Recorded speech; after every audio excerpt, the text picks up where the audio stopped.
Guys இனி நம்ம என்ன பார்க்க போகிறோம், road to grandmaster in PR. இந்த மேட்ச்சில் நம்ம என்ன அடிச்சிருக்கோம்னா, ஃபஸ்ட்டு ஒரு ஸ்பாஷ் மேட்ச், அதுக்கப்புறம் ஒரு ஹெட்ஷாட். இங்கே நான் என் டீம்மேட்டை போய் ரிவைவ் பண்ணிவிட்டு அப்புறம் யூஎம்பிக்கு புல்லெட் இல்லைன்னு சொல்லிட்டு புல்லெட்டை எஸ்எம்ஜி புல்லெட் தேடி பார்க்குறேன். எந்த லூட் பாக்ஸில் எஸ்எம்ஜி புல்லெட் மட்டும் கிடைக்க மாட்டேங்குதுப்பா. அப்புறம் உட்காந்து எல்லா அப்புறம் அந்த எஸ்எம்ஜி புல்லெட்லாம் தேடி கண்டுபிடிச்சி எடுத்து அப்புறம் ஒரு லூட் பாக்ஸை லூட் அடிச்சுட்டு இருக்கும்போது ஒருத்தர் இறங்கினான்.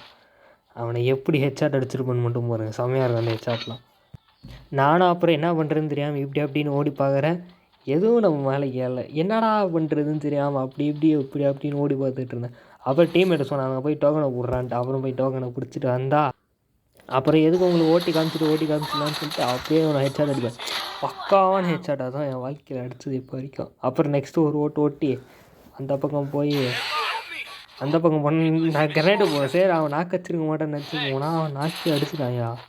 அடப்பா முழுசான்னு நினச்சி போய் அந்த நாய்கிட்ட அந்த டோக்கன் ஹிட் லிஸ்ட்டை போட்டு ஹிட் லிஸ்ட்லேருந்து வண்டி எடுத்துகிட்டு போய் ஹிட் லிஸ்ட் அடிக்கலான்னு போனால் அவன் என்ன அங்கேருந்து அடிப்பான். சரியான சட்டை அந்த நாய் எக்ஸாமீட்டர்லேயே பக்காவாக அடிச்சிருப்போம். பக்கா சட்டைன்னா அப்புறம் ஏறி போய் ஓடுறாரா சார். இங்கே கூட ஒரு குழப்பம், அவன் எங்கே இருக்கானா அங்கே இருக்கான், எங்கே லூசுறான் இங்கேயே இருப்பாங்க, அவன் மேலே தாண்டா இருப்பாங்க. அந்த நாய்க்கு அடித்தான் இப்போ அந்த அதில் போயிடுச்சு.